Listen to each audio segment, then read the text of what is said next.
হস্টেলে ছাত্রের রহস্য মৃত্যুতে উত্তেজনার পরিস্থিতি তৈরি হয়। হস্টেল ইনচার্জের মারধরে মৃত্যুর অভিযোগ ওঠে। খুনের অভিযোগ ছাত্রের পরিবারের। ঠিক কি ঘটেছে?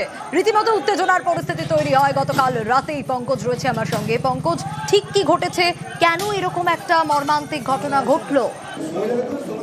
দেখো শুনিয়া, একেবারে ভগবানপুর থানার ভীমেশ্বরী রামকৃষ্ণ শিশু শিক্ষা নিকেতনের এই ছাত্র মৃত্যুর ঘটনায়, হোস্টেলের ছাত্র মৃত্যুর ঘটনায় একেবারে ধুমধুমার পরিস্থিতি হয় সন্ধ্যা ৬টা থেকে রাত ১:৩০ পর্যন্ত।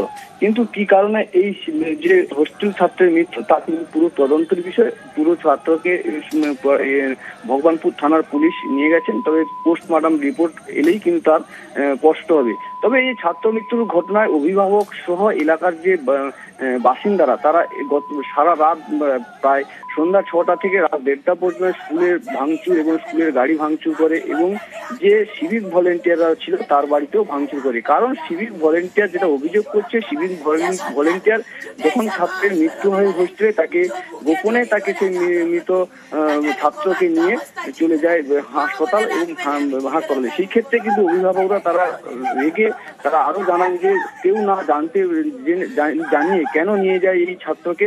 এই ঘটনাকে কিন্তু যথেষ্ট উত্তেজনার সৃষ্টি হয় রাত ধরে, সন্ধ্যা থেকে রাত জুড়েই কিন্তু, যেখানে ভগবানপুর থানার বিশাল পুলিশ বাহিনী এসে ঘটনাস্থলে সেই যে হোস্টেল ছাত্র মৃত্যু যেখানে অভিযোগ করছে পরিবার এবং এলাকার বাসিন্দারা, তারা অভিযোগ করছে বা দাবি করছে যে হোস্টেল যে সুপার অর্থাৎ একজন পরিচারিকা ছিলেন, সেই কিন্তু মারধর করেছে বলে অভিযোগ করছে। সেই মারধরের ঘটনায় কিন্তু মৃত্যু হয়েছে এমনটাই কিন্তু অভিযোগ করছে। সেই অভিযোগ ভিত্তিক কিন্তু পুরো তদন্তর বিষয়, যেখানে পুলিশ তাদেরকে অভিভাবক এবং এলাকাবাসীরা কিন্তু ঘরের মধ্যে আটক রেখে বিক্ষোভ দেখায়।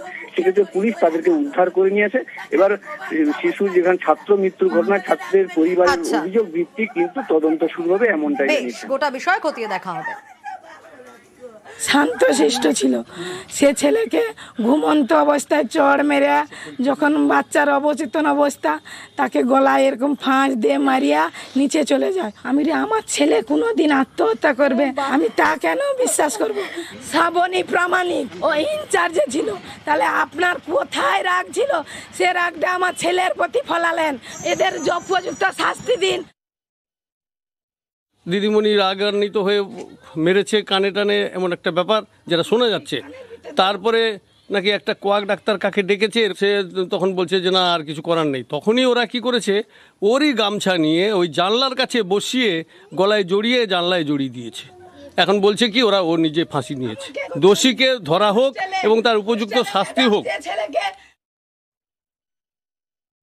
সবাই যখন খেলতে চলে যায় তখন আমিও নিচে খেলতে চলে আসি।